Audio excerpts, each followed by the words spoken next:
الراجل والست مين بيحتاج وقت يهدى ومين ما بيحتاجش وقت خالص يهدى.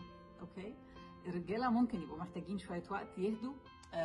لا تترك على الحديد وهو ساخن، سيبيه يهدى عشان ما يتعصبش عليكي. عشان الست بقى لو فكرت ان انت تسيبها لما هي تهدى، اوكي، هي مش هتهدى، هي هتعمل زي كونسولتو اوكي في دماغها مع شويه ناس كده كتير قوي هنا.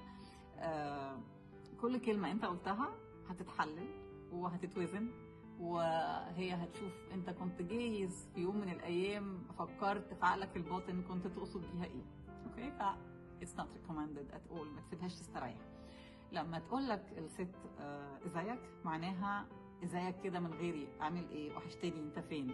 اوكي، لما تقول لك براحتك، معناها ان راحتك اللي انت هتعملها دلوقتي مش ماشيه مع راحتي، فانت محتاج ان انت تعيد النظر شويه في الموضوع بتاع راحتي ده.